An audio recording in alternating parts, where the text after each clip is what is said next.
네, 이렇게 정부의 고강도 거리두기 정책에 확진자 수는 줄어들고 있지만 자영업자들의 한숨은 더 깊어가고 있습니다. 기대했던 성탄절과 연말 특수까지 모두 사라져버렸기 때문입니다.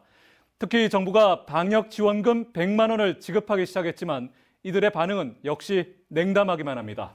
이런 절박한 상황을 간신히 버텨오던 일부 자영업자들은 결국 행동에 나섰는데요. 지금 대구에서도 간판 불을 끄고 정부에 항의하는 시위를 벌이고 있다고 합니다.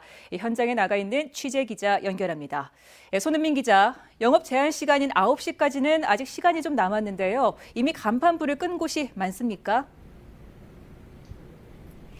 네, 저는 지금 식당들이 몰려있는 대구 드란길 거리에 나와 있습니다. 이 방역 지침상 문을 닫아야 하는 밤 9시까지는 시간이 좀 남아 있어서 이 가게들은 아직 저녁 장사를 하고 있을 텐데요.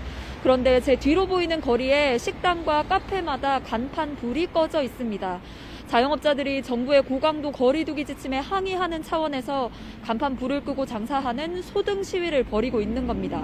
이 소등 시위는 오늘과 내일 이틀 동안 오후 5시부터 조금 뒤인 밤 9시까지 진행됩니다. 네, 힘든 상황을 이렇게라도 알리고 또 도움을 호소하는 간절한 마음이 느껴집니다. 네, 송 기자, 자영업자들이 구체적으로 시민들에게 알리고 싶은 내용, 또 정부에 원하는 요구사항은 뭡니까? 네, 이번 시위는 한국 프랜차이즈 산업협회와 한국외식업중앙회 등 7개 단체로 구성된 코로나 피해 자영업 총연합회에서 하는 건데요. 이 연합회 회원은 전국에 120만 명이 넘습니다. 대구에서는 식당과 카페, 노래방, 유흥업소 등 1만 곳 가까이가 참여한 걸로 추정됩니다. 이들은 그동안 발생한 매출 손실에 대한 100% 보상과 영업시간 연장 등을 요구하고 있습니다. 이 소등 시위에 참여하는 가게 사장님들을 제가 조금 전까지 만나서 얘기를 나눠봤는데 직접 한번 들어보시죠.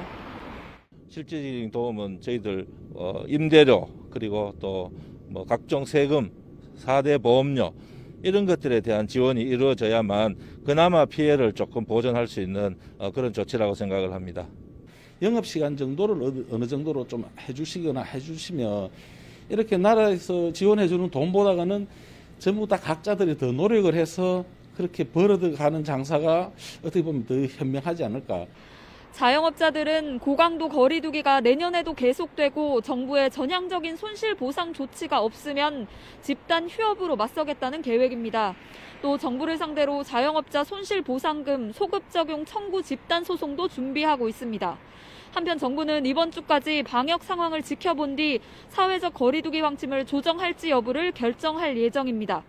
지금까지 대구 드란길 거리에서 MBC 뉴스 손은민입니다.